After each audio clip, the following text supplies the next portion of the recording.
Salutations. Moi, Paul, je suis apôtre du Christ Jésus parce que Dieu l'a voulu. Avec Timothée, notre frère, j'écris à l'Église de Dieu qui est à Corinthe. J'écris aussi à tous ceux qui appartiennent à Dieu et qui se trouvent dans l'Achaïe entière.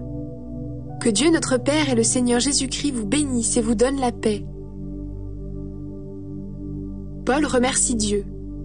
Rendons gloire à Dieu, le Père de notre Seigneur Jésus-Christ.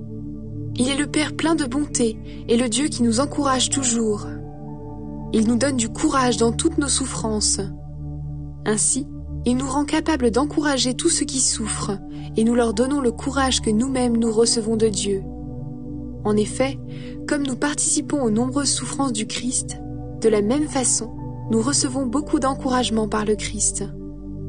Si nous souffrons, c'est pour vous encourager et pour que vous soyez sauvés. Si nous sommes encouragés, c'est pour vous encourager à supporter les mêmes souffrances que nous.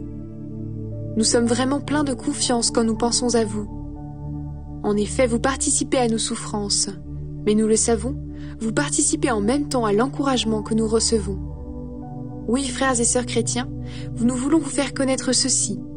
Dans la province d'Asie, nous avons supporté de grandes souffrances. Leur poids était très lourd, il a dépassé nos forces. Nous avons même cru mourir. Nous étions sûrs d'être condamnés à mort. Ainsi, nous ne pouvions plus mettre notre confiance en nous-mêmes. Nous devions mettre notre confiance en Dieu qui réveille les morts. C'est Dieu qui nous a délivrés de ce danger de mort et il nous délivrera encore. Oui, nous avons confiance en lui. Il nous délivrera encore. Vous aussi, vous nous aidez en priant pour nous. Ainsi, nous recevrons de Dieu des bienfaits grâce aux prières de beaucoup de personnes.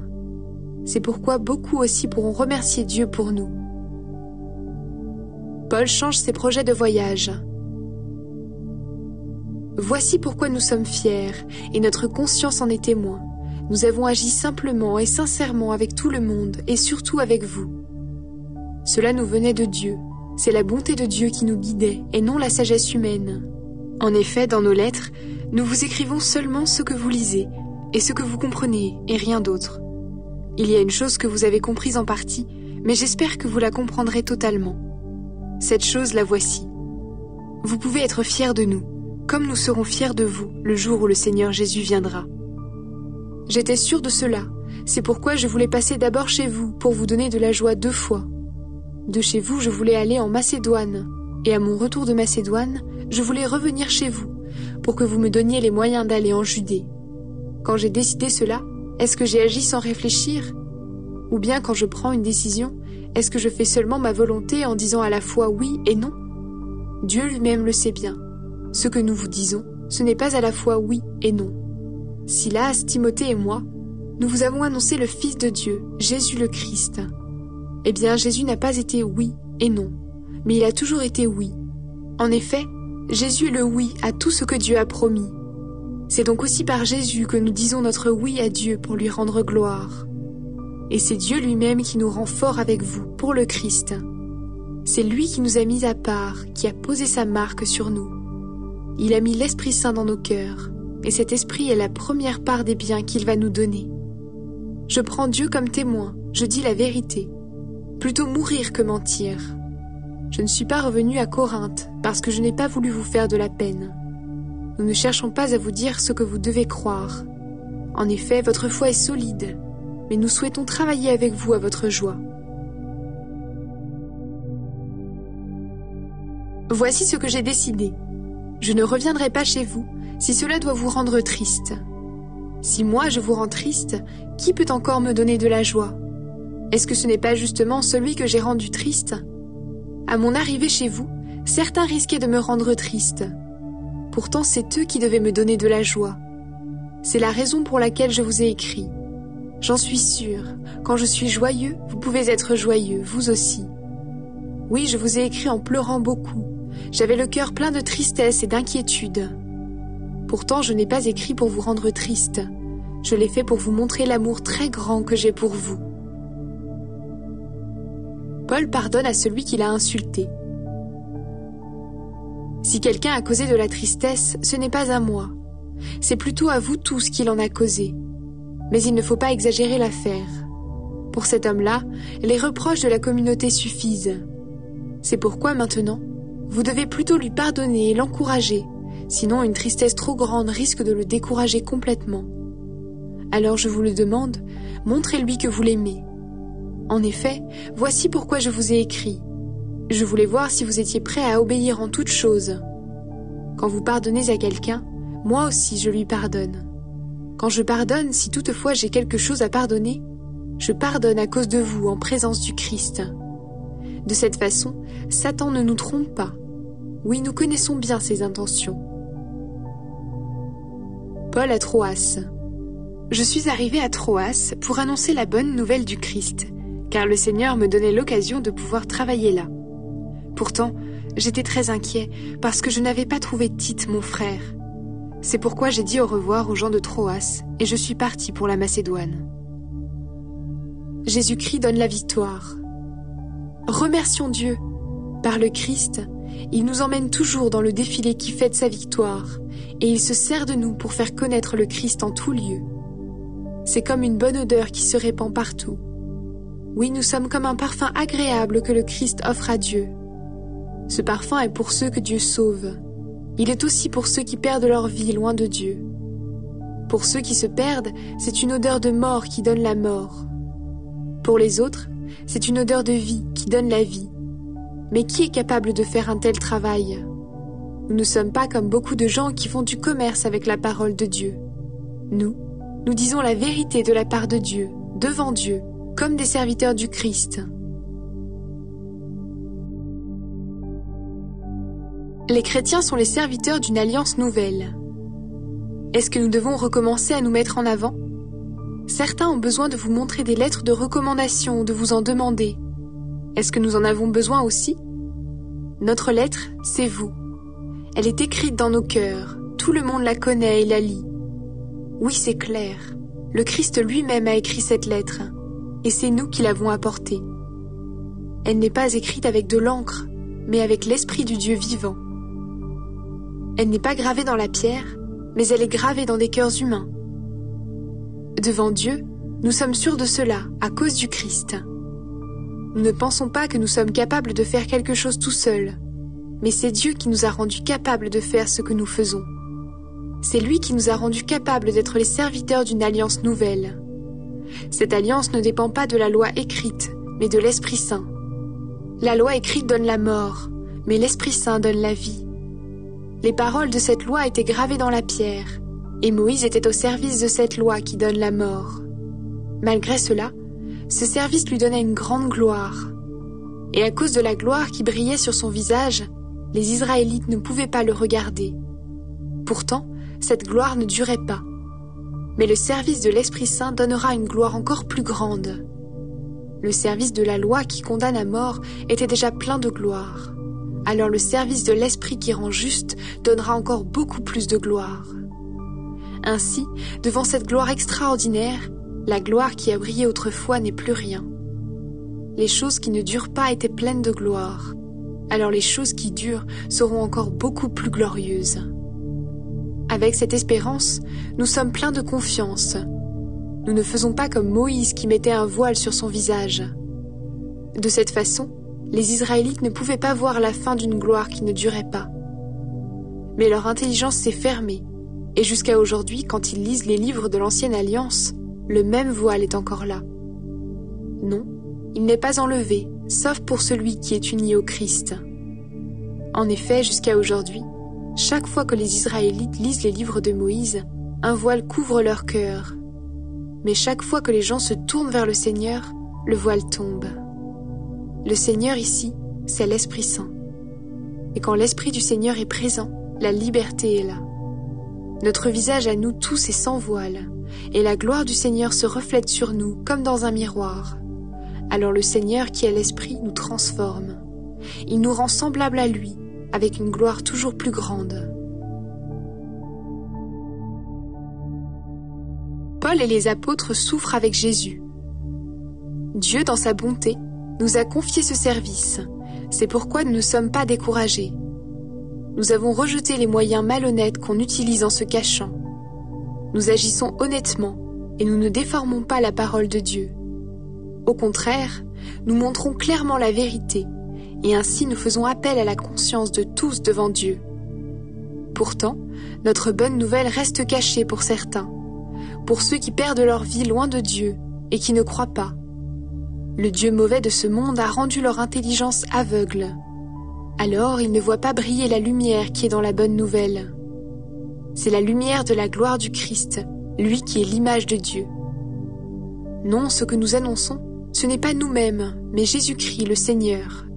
Et nous sommes vos serviteurs à cause de Jésus. Dieu a dit que la lumière brille au milieu de l'obscurité, et c'est lui-même qui a brillé dans nos cœurs. Il a voulu nous éclairer en nous faisant connaître sa gloire qui brille sur le visage du Christ. Mais nous qui portons ce trésor, nous sommes comme des plats en argile. Ainsi on voit bien que cette puissance extraordinaire vient de Dieu et non de nous. Les gens nous attaquent de tous côtés, mais nous ne sommes pas écrasés. Ils nous font beaucoup de difficultés, mais nous ne sommes pas abattus. Ils nous font souffrir, mais Dieu ne nous abandonne pas.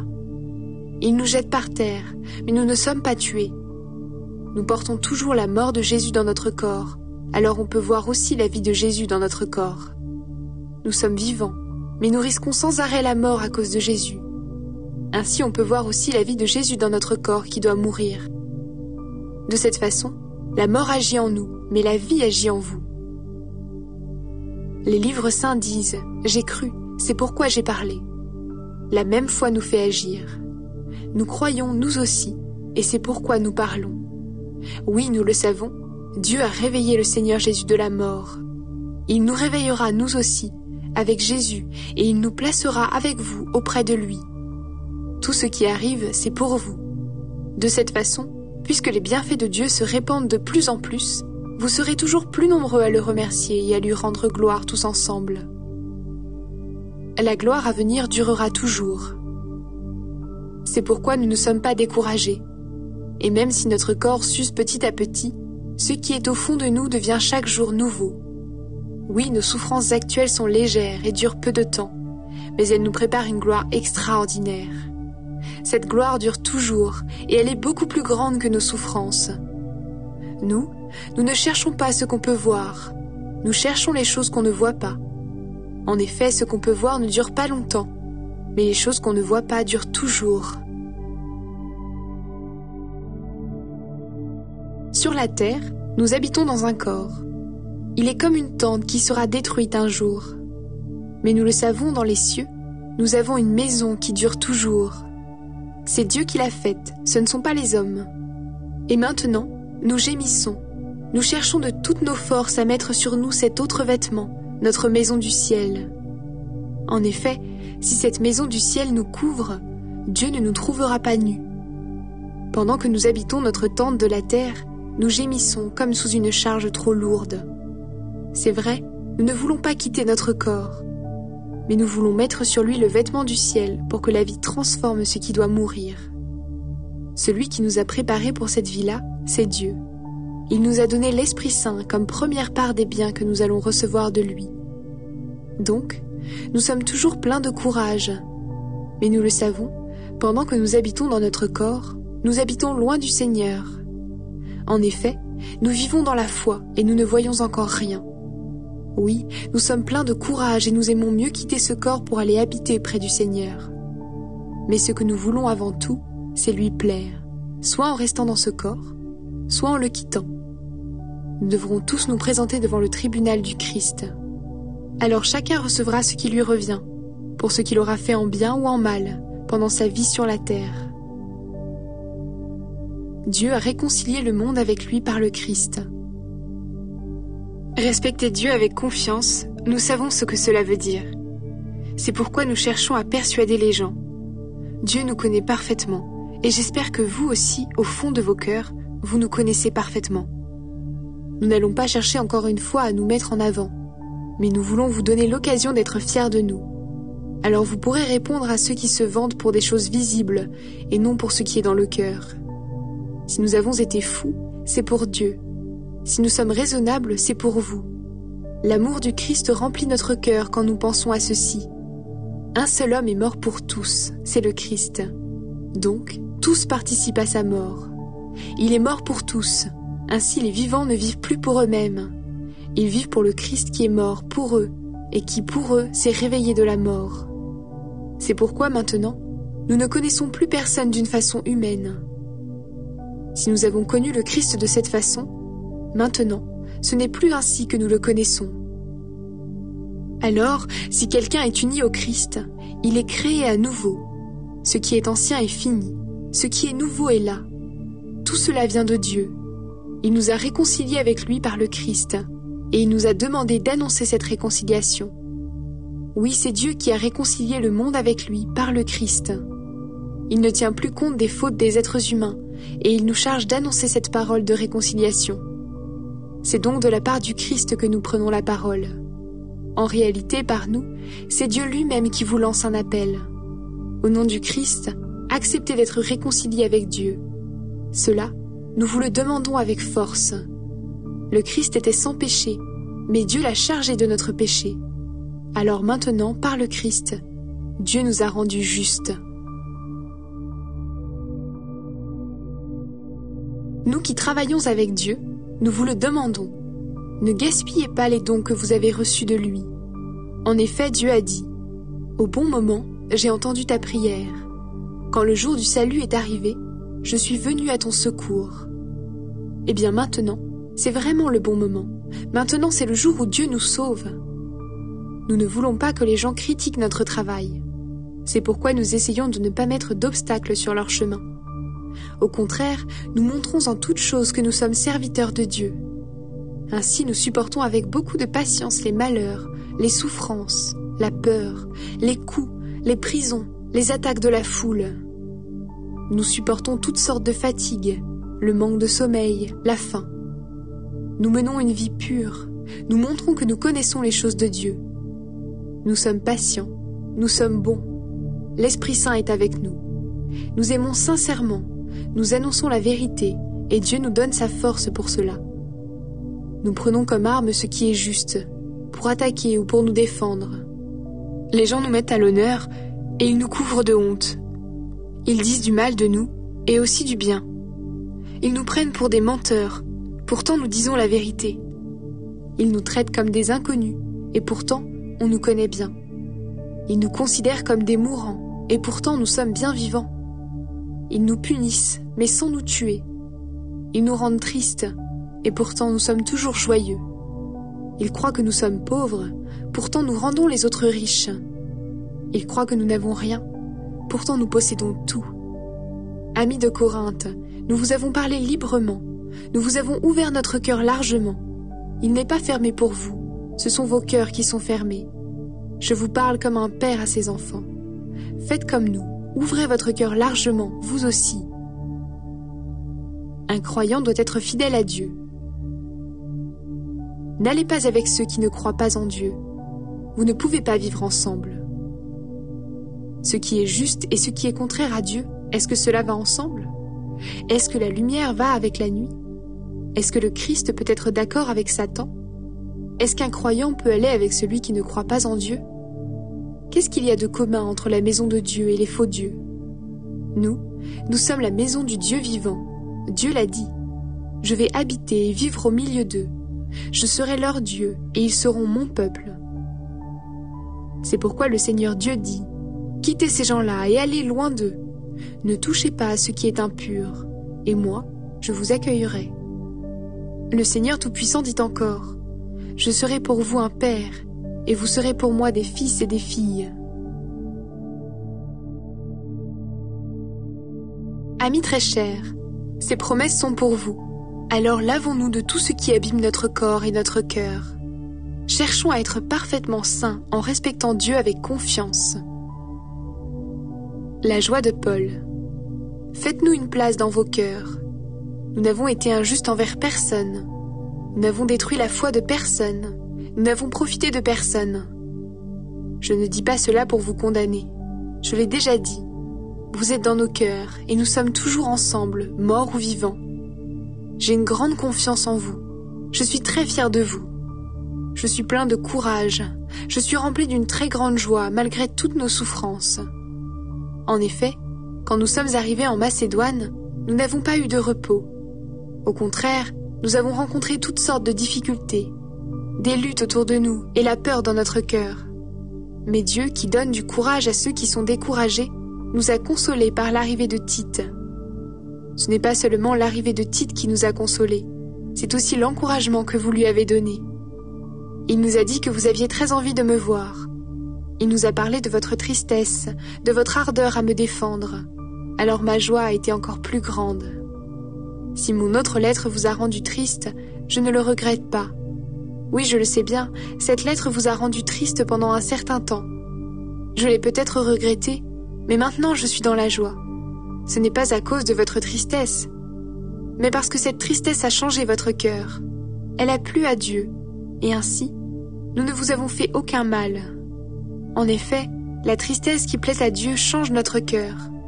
De cette façon, nous pouvons être sauvés, et nous n'avons pas à regretter cette tristesse. Mais la tristesse qui ne change pas le cœur produit la mort. Votre tristesse a plu à Dieu. Regardez maintenant les résultats. Mais oui, quelle rapidité pour agir, quelles excuses, quels regrets, quelle peur de mal faire, quelle envie de me revoir, quelle ardeur, quelle volonté de punir le coupable. En tout cas, dans cette affaire, vous avez montré que vous étiez innocent. Ainsi, je ne vous ai pas écrit à cause de celui qui vous a fait du mal. Je ne vous ai pas écrit non plus à cause de celui qui a supporté ce mal. Mais j'ai voulu vous montrer devant Dieu que vous étiez prêts à agir activement pour nous. Voilà ce qui nous a encouragés. En plus de cet encouragement, nous avons été encore plus heureux à cause de la joie de Tite. Oui, vous tous, vous l'avez rassuré. Devant lui, c'est vrai, je me suis montré assez fier de vous, mais je n'en ai pas honte. Nous vous avons toujours dit la vérité, et cela prouve une chose. J'ai eu raison de me vanter à votre sujet devant Tite. Il se rappelle combien vous étiez tous prêts à obéir, et comment vous l'avez reçu avec grand respect et en tremblant. C'est pourquoi son amour pour vous est encore plus grand. Je suis heureux de pouvoir compter sur vous pour tout. L'aide aux chrétiens de Jérusalem. Frères et sœurs chrétiens, nous voulons vous faire connaître ceci. Dieu a montré ses bienfaits dans les églises de Macédoine. Beaucoup de souffrances les ont mises à l'épreuve, mais elles sont restées très joyeuses. Et elles ont donné beaucoup, sans compter, malgré leur très grande pauvreté. Les chrétiens ont donné ce qu'ils pouvaient, et même plus que cela, j'en suis témoin. Ils l'ont fait, et pourtant on ne leur a rien demandé. Ils nous ont réclamé de pouvoir participer à cette aide pour les chrétiens de Jérusalem. Ils ont beaucoup insisté. Ils ont offert leur personne au Seigneur, ensuite à nous, parce que Dieu le voulait. Cela a dépassé notre attente. Nous avons donc insisté auprès de Tite. Il avait commencé chez vous cette action pour les chrétiens de Jérusalem. Nous lui avons demandé de la mener jusqu'au bout. Vous avez tout en abondance. Vous êtes des croyants. Vous parlez très bien. Vous connaissez les choses de Dieu et vous êtes toujours prêts à agir. Vous avez de l'amour pour nous. Alors pour ces dons, montrez-vous aussi très généreux. Ce n'est pas un ordre que je vous donne. Je vous ai seulement raconté avec quelle rapidité les autres églises ont agi. De cette façon, je vous donne l'occasion de montrer que votre amour est vrai. En effet, vous connaissez le don généreux de notre Seigneur Jésus-Christ. Il était riche, mais pour vous, il s'est fait pauvre, afin de vous rendre riche par sa pauvreté. Je vous donne mon avis dans cette affaire. Voici ce qui est bon pour vous. Vous avez été les premiers à faire quelque chose pour les chrétiens de Jérusalem. Vous avez été aussi les premiers à décider cette action l'année dernière. Donc, maintenant, menez-la jusqu'au bout avec les moyens que vous avez.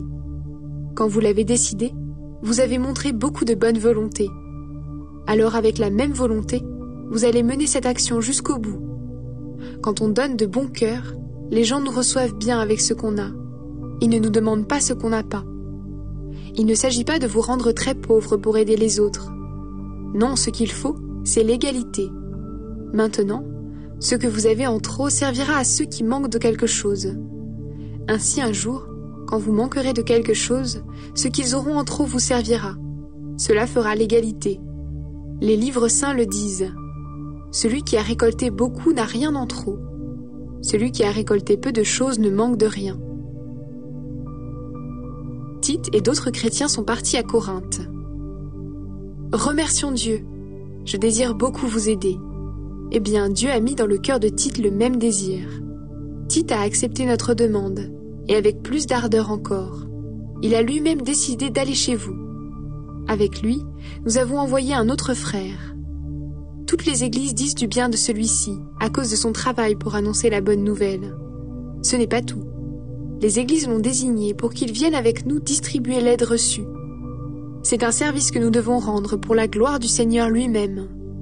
Ainsi, nous montrons notre bonne volonté. On nous a confié beaucoup d'argent. Nous voulons éviter des reproches sur notre façon de rendre ce service. Nous cherchons ce qui est bien, non seulement aux yeux de Dieu, mais aussi aux yeux des hommes. Avec ceux qui sont partis, nous avons aussi envoyé notre frère. Il désire vraiment aider les autres. Cela, nous l'avons vu souvent et en beaucoup d'occasions. Maintenant, il a totalement confiance en vous, et donc il désire encore plus vivement rendre service. Tite, c'est mon compagnon. Il travaille avec moi pour vous. Nos frères, ce sont les envoyés des églises. Ils agissent pour la gloire du Christ. Aussi, montrez-leur que vous les aimez vraiment. Alors les églises en seront sûres, et elles sauront que nous avons raison d'être fiers de vous. Dieu aime celui qui donne avec joie. Pour l'aide à apporter aux chrétiens de Jérusalem, c'est inutile de vous écrire. Je connais votre bonne volonté. Avec les gens de Macédoine, je me suis vantée à votre sujet. Je leur ai dit, les chrétiens de la province d'Achaïe sont prêts à donner depuis l'année dernière. Et votre ardeur à rendre service a entraîné presque tout le monde. Pourtant, je vous envoie ces frères pour que vous soyez vraiment prêts, comme je l'ai dit. Dans cette affaire, j'étais fière de vous. Il ne faut pas que ce soit pour rien. En effet, si les gens de Macédoine viennent avec moi et ne vous trouvent pas prêts, j'ai peur d'une chose. Nous qui sommes sûrs de vous, nous allons être couverts de honte, et vous aussi évidemment. C'est pourquoi j'ai pensé qu'il fallait demander aux frères d'aller chez vous avant nous. Ils vont s'occuper des dons généreux que vous avez déjà promis. Ils vont les recueillir. Ainsi on verra que vous donnez de bon cœur et non avec regret. Il faut le savoir. Celui qui sème peu de graines récolte peu. Et celui qui sème beaucoup de graines récolte beaucoup. Chacun doit donner ce qu'il a décidé dans son cœur, sans tristesse et sans être forcé. En effet, Dieu aime celui qui donne avec joie. Dieu a le pouvoir de vous donner en abondance toutes sortes de bienfaits. Aussi vous aurez toujours tout ce qu'il vous faut, et vous aurez encore suffisamment pour faire de bonnes actions. Les livres saints disent « Il donne généreusement aux pauvres, sa bonté dure toujours ». C'est Dieu qui donne les graines aux semeurs et le pain pour la nourriture. Il vous donnera les graines à vous aussi. Il les multipliera et les fera pousser. Ainsi votre bonté produira beaucoup de fruits. Dieu vous rendra riche de 1000 manières, et vous pourrez vous montrer très généreux. Alors beaucoup remercieront Dieu pour ces dons que nous leur ferons de votre part. Par cette offrande, vous rendez service aux chrétiens de Jérusalem. De cette façon, vous leur donnez ce qui leur manque. De plus, vous les encouragez tous à remercier Dieu du fond du cœur. Vous montrez que vous obéissez à la bonne nouvelle du Christ. Vous mettez généreusement en commun ce que vous avez, avec les chrétiens de Jérusalem et avec tous. À cause de tout cela, ils reconnaîtront la valeur de ce service et ils rendront gloire à Dieu. Dieu vous a donné en abondance de grands bienfaits. Pour cela, ils vous montreront leur amour en priant pour vous. Remercions Dieu pour ses bienfaits extraordinaires. Paul se défend contre ceux qui l'accusent. Moi, Paul, je vous fais une demande personnelle à cause de la douceur et de la bonté du Christ. On dit que je suis timide quand je suis en face de vous, et énergique avec vous quand je suis loin. Je vous en prie, ne m'obligez pas à être énergique quand je serai parmi vous. Mais certains pensent que nous agissons pour des raisons humaines. Alors oui, contre cela, je veux utiliser toute mon énergie. Nous sommes des hommes, c'est vrai. Pourtant, nous ne luttons pas d'une façon humaine. Non, les armes qui nous servent à lutter ne sont pas des armes humaines. Mais leur force vient de Dieu pour détruire tout ce qui lui résiste. Nous détruisons les façons de penser qui sont fausses. Nous renversons tous les raisonnements que des orgueilleux opposent à la connaissance de Dieu. Nous voulons changer l'esprit des gens pour qu'ils obéissent au Christ. Et quand votre obéissance sera parfaite, nous serons prêts à punir tout acte de désobéissance. Regardez les choses en face. Si quelqu'un est persuadé d'appartenir au Christ, il doit être sûr d'une chose une fois pour toutes. S'il appartient au Christ, nous aussi. Le Seigneur nous a donné l'autorité pour construire votre communauté et non pour la détruire. Je suis peut-être trop fier de cela, mais je ne vais pas en avoir honte. Je ne veux pas avoir l'air de chercher à vous faire peur par mes lettres. En effet, certains disent « Les lettres de Paul sont sévères et énergiques. » Mais quand il est au milieu de nous, il est faible et ce qu'il dit ne vaut rien. Celui qui parle ainsi doit être sûr d'une chose. Quand nous sommes absents, nous vous écrivons des lettres sévères. Quand nous serons présents, nous agirons aussi avec sévérité. Il n'y aura pas de différence. Certains pensent beaucoup de bien d'eux-mêmes. Nous n'osons pas nous égaler ou nous comparer à eux. Ils se prennent eux-mêmes comme mesure pour se mesurer et se comparer aux autres. Ils sont stupides. Mais nous n'allons pas dépasser la mesure en nous vantant. Quand Dieu nous a conduits jusqu'à vous, il a fixé des limites à notre champ d'action, et nous allons les prendre comme mesure. Quand nous sommes allés chez vous, nous n'avons pas dépassé ces limites. Nous sommes vraiment arrivés les premiers jusqu'à vous avec la bonne nouvelle du Christ.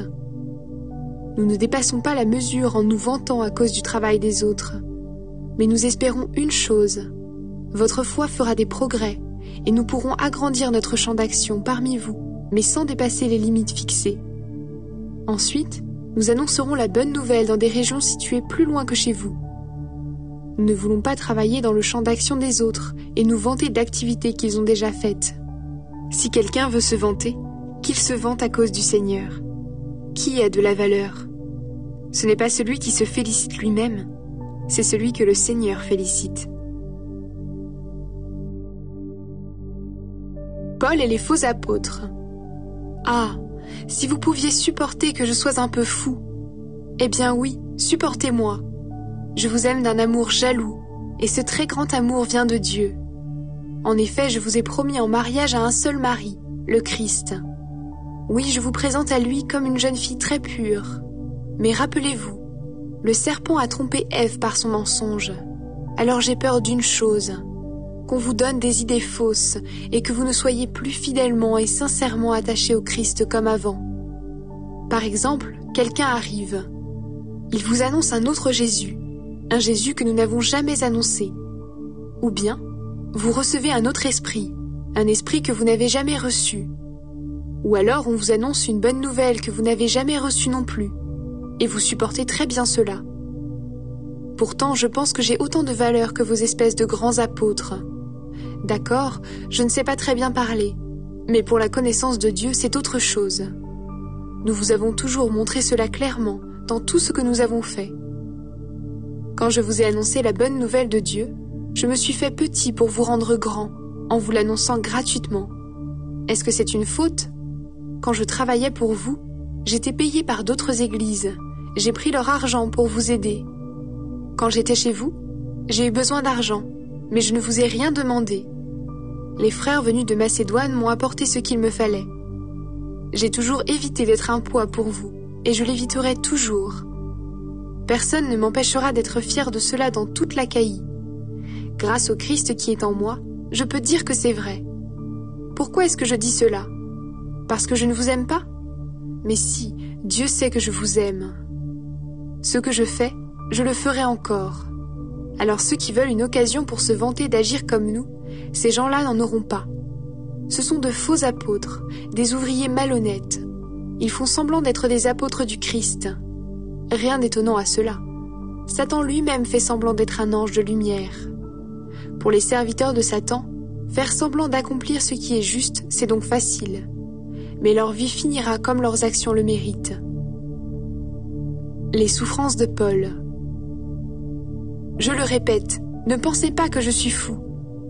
Ou bien alors, acceptez que je sois fou, et je pourrais, moi aussi, me vanter un peu.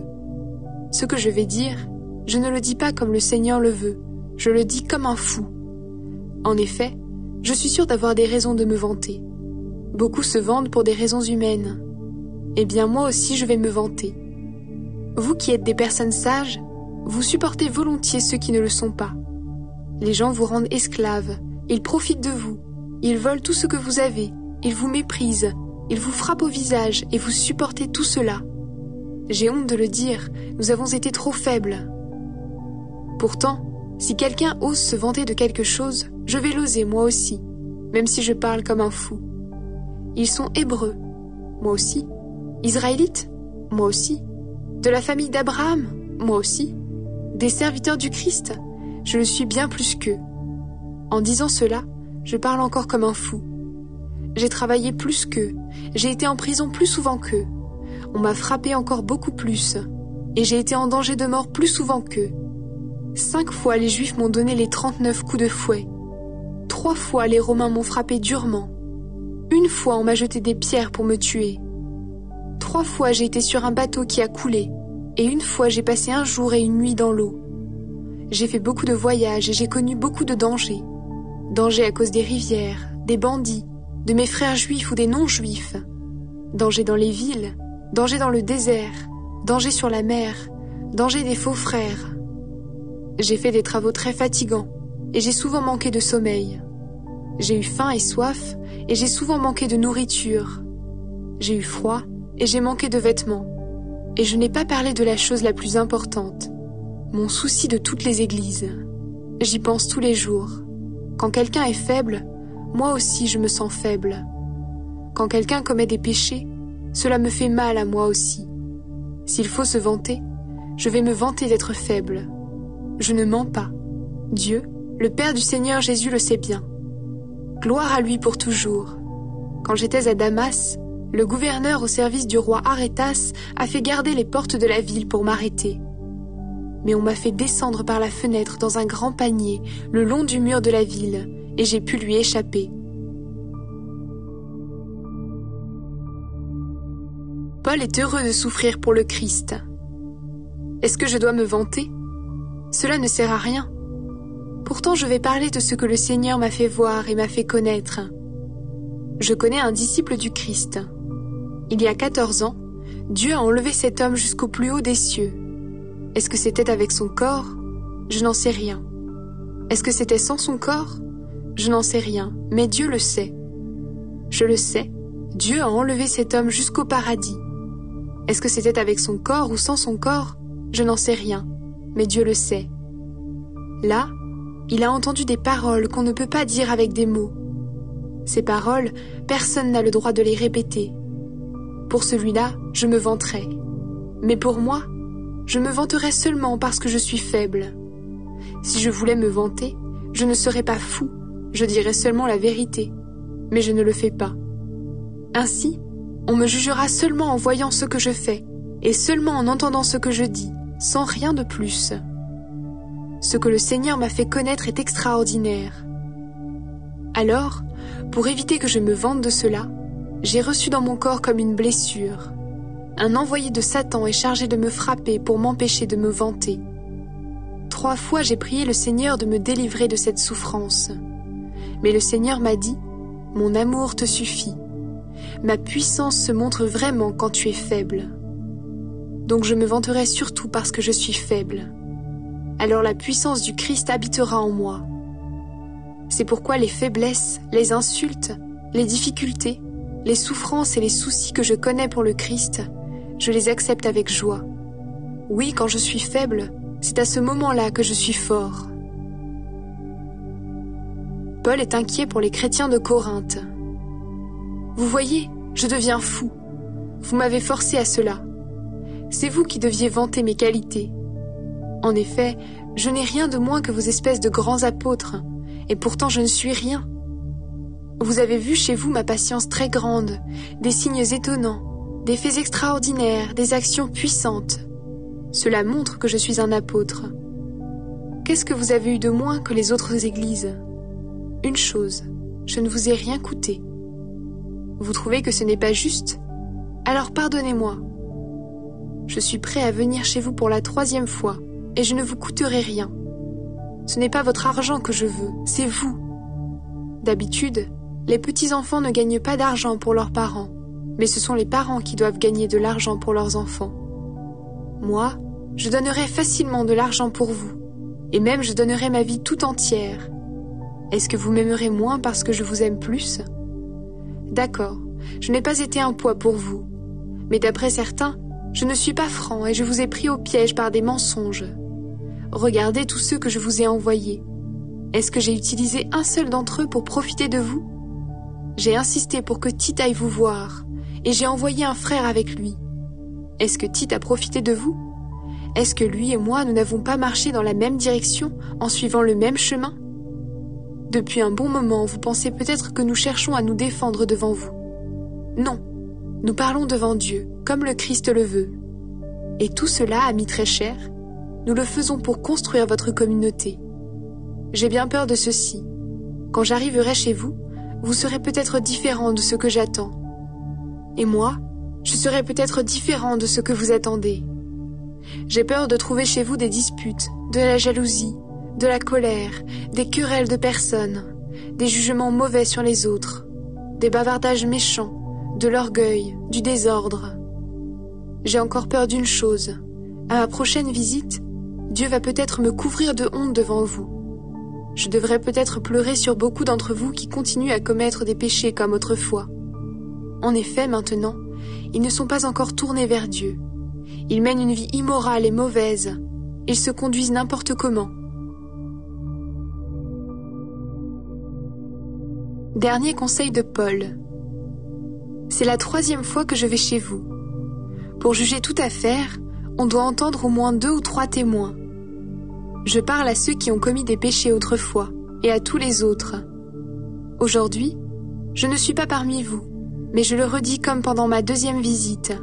Quand je reviendrai, j'agirai sévèrement avec tous, puisque vous voulez la preuve que le Christ parle par moi. Quand il agit pour vous, il n'est pas faible, au contraire, il montre sa puissance parmi vous. C'est vrai, le Christ a été cloué sur une croix à cause de sa faiblesse, mais il est vivant à cause de la puissance de Dieu. Et nous aussi, nous sommes faibles parce que nous sommes unis au Christ. Mais nous serons vivants avec lui à cause de la puissance de Dieu, comme vous le verrez. Interrogez-vous, voyez si vous vivez comme des croyants, examinez-vous. Vous reconnaissez bien que Jésus-Christ est en vous, n'est-ce pas? Ou alors, vous ne pouvez pas donner des preuves de votre foi. Mais nous pouvons en donner, et j'espère que vous le reconnaîtrez. Nous demandons à Dieu que vous ne fassiez rien de mal. Ce n'est pas pour vous prouver que nous avons raison. Non, nous voulons seulement que vous fassiez le bien. Et peu importe si cela semble montrer que nous avons tort, car nous ne pouvons rien faire contre la vérité. Nous pouvons seulement travailler pour la vérité. Oui, nous sommes dans la joie quand nous sommes faibles et quand vous êtes forts. Ce que nous demandons dans nos prières, c'est que vous soyez parfaits. Voilà pourquoi je vous écris quand je suis encore loin de vous. Je ne veux pas avoir besoin de me montrer sévère quand je serai auprès de vous. En effet, le Seigneur m'a donné l'autorité pour construire votre communauté et non pour la détruire. Maintenant, frères et sœurs chrétiens, soyez dans la joie. Cherchez à être parfaits, encouragez-vous et soyez d'accord entre vous. Vivez dans la paix, et le Dieu d'amour et de paix sera avec vous. Saluez-vous les uns les autres en vous embrassant comme des frères et des sœurs. Tous les chrétiens vous saluent. Que le Seigneur Jésus-Christ vous bénisse. Que l'amour de Dieu et l'Esprit Saint qui nous unit soient avec vous tous. Se você foi ajudado por este vídeo, ajude o nosso canal a ajudar outras pessoas. Deixe seu like e se inscreva no canal para receber notificação de novos vídeos. Existe algum tema que você tem dúvida e gostaria de ajuda? Deixe sua opinião nos comentários. Até mais!